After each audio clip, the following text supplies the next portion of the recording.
देख रहे हैं आरबीपी न्यूज और मैं हूं आपके साथ रश्मि पांडे। उत्तराखंड के अल्मोड़ा जिले के भिकियासैंण में सवर्ण महिला से विवाह करने के बाद उसके ससुरालियों के द्वारा की गई दलित युवक की पीट कर हत्या के विरोध में आज क्षेत्र के विभिन्न सामाजिक संगठनों ने बिंदुखत्ता के कार रोड में जुलूस निकालकर जातिवादी मानसिकता के लोगों का पुतला दहन किया। इस दौरान मौजूद लोगों ने सरकार से मृतक जगदीश चंद्र के परिवार को 1 करोड़ रुपए का मुआवजा तथा परिवार के एक सदस्य को सरकारी नौकरी देने की मांग की। उत्तराखंड का संपूर्ण शिल्पकार समाज बहुत आहत है।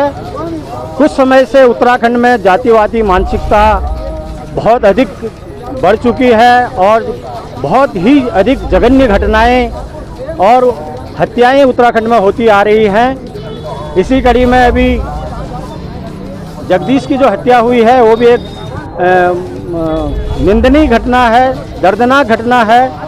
उसका सबसे बड़ा कारण एक ये भी है क्योंकि SC/ST एक्ट को इन लोगों ने बड़ा लचीला कर दिया है, जिसमें तुरंत गिरफ्तारी नहीं हो रही है। हम सरकार से, उत्तराखंड सरकार से, केंद्र सरकार से सबसे बड़ी मांग ये करते हैं कि SC/ST एक्ट में तुरंत गिरफ्तारी होनी चाहिए और जो भी जांच हो उसके बाद होनी चाहिए। और जो जगदीश का परिवार है उनके घर से एक सरकारी नौकरी उत्तराखंड सरकार दे और 1 करोड़ रुपया उस व्यक्ति को परिवार वालों को मुआवजा देना चाहिए। और उत्तराखंड में जातिवादी जो व्यवस्था है इसको समाप्त करने के लिए, समांतर करने के लिए सरकार को एक नीति और अपनी पहल करनी चाहिए। यदि सरकार जो है अनुसूचित जाति के ऊपर अत्याचार को यदि नहीं रोक पाती है तो उत्तराखंड का शिल्पकार समाज सड़कों पर आएगा और जितने भी हमारे चुने हुए विधायक और सांसद हैं यदि वो इस्तीफा नहीं देते हैं तो उनके घरों के आगे भी हम उनका पुतला जलाएंगे और उनको भी मजबूर करेंगे कि वो भी हमारे साथ आंदोलन में शामिल होंगे।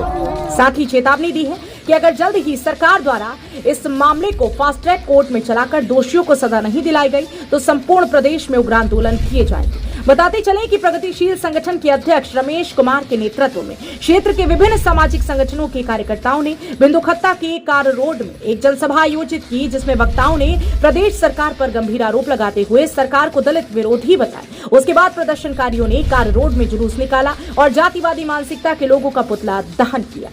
मैं पत्रकार बंधुओं का तहे दिल से हार्दिक स्वागत करता हूं कि इस बात को प्रमुखता से उठाया जा रहा है अखबार के माध्यम से। आज भी मैंने पढ़ा था अमर उजाला और हिंदुस्तान, उसमें बड़े जोर जबरदस्त तरीके से उन्होंने पेश किया है और अच्छी बात भी है।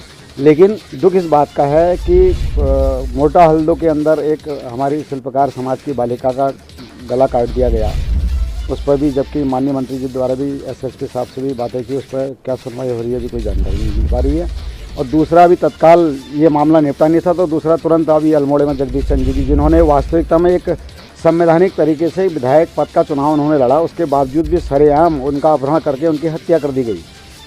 ये कब तक ऐसा चलेगा? और इससे पहले भी 80-82 के दौर पर उसी भतरौज खान के क्षेत्र में 14 शिल्पकारों को जिंदा जला करके मार दिया गया।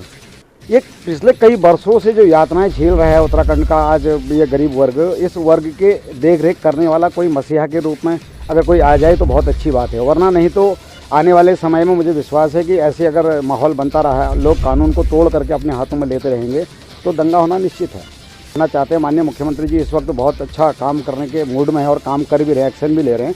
उनको एक ऐसी कमेटी का गठन करना चाहिए उत्तराखंड के अंदर। मैं तो राय बहादुर मुंशी हरप्रसाद टमटा वेलफेयर सोसाइटी का चेयरमैन हूँ, उसके माध्यम से भी कहना चाहूँगा और अन्य हमारे कई सारे संगठन जो संपर्क में हैं वो भी इस बात को मांग कर रहे हैं कि माननीय मुख्यमंत्री जी सारे जनप्रतिनिधियों की एक बैठक बुलाएं, जितने भी सोशल एक्टिविटीज़ हैं और विधायकगण हैं, प्रधानगण हैं, जितने लोग भी हैं, एक सामूहिक कमेटी का गठन करें जिससे कि क्षेत्र क्षेत्र में इस चीज़ का प्रचार प्रसार किया जाए कि हम सारे लोग एक हैं और एक साथ रहने वाले लोग हैं, एक संस्कृति को मानने वाले लोग हैं। इस तरीके की कोई भी द्वेष भावना हमारे मन में नहीं है। ऐसा एक प्रावधान आना चाहिए, सामाजिक प्रावधान। कानून तो अपना काम कर ही रहा है और जबकि एट्रोसिटी एक्ट को कमज़ोर कर दिया गया है, इसलिए भी लोगों का मनोबल बढ़ चुका है। हम तो सरकार से मांग करना चाहते हैं कि एट्रोसिटी एक्ट को पुनः तुरंत गिरफ्तारी के दायरे पर उस कानून को पास कराया जाए और तभी जाके घटनाएं रुक सकती हैं। इस दौरान वक्ताओं ने कहा कि अल्मोड़ा जिले के भिकियासैंण में दलित युवक की सवर्ण मानसिकता से ग्रस्त लोगों ने पीट कर हत्या कर दी। ये बहुत ही दुखद है कि एक दलित युवक की बेरहमी से पीट कर हत्या कर दी गई और सरकार खामोश है। उन्होंने कहा कि प्रदेश की सरकार सिर्फ कागजों पर सरकार है तथा सरकार ने दलित वर्ग को अपने ऊपर छोड़ दिया है। आज प्रदेश में कानून व्यवस्था की स्थिति खराब हो गई है। उन्होंने इस सरकार को दलित विरोधी बताते हुए इस सरकार से मृतक जगदीश चंद्र के परिवार को 1 करोड़ रुपए का मुआवजा तथा परिवार के एक सदस्य को सरकारी नौकरी देने की मांग की। साथ ही चेतावनी दी है कि अगर जल्द ही सरकार द्वारा इन मामलों को फास्ट ट्रैक कोर्ट में चलाकर दोषियों को सजा नहीं दिलाई गई तो संपूर्ण प्रदेश में उग्र आंदोलन किए जाएंगे, जिसकी पूरी जिम्मेदारी शासन प्रशासन की होगी। बहरहाल इस खबर को लेकर आपका क्या कुछ कहना है कमेंट में जरूर बताएं। ऐसी ही खबरों को देखते रहने के लिए तुरंत सब्सक्राइब करें IBP न्यूज।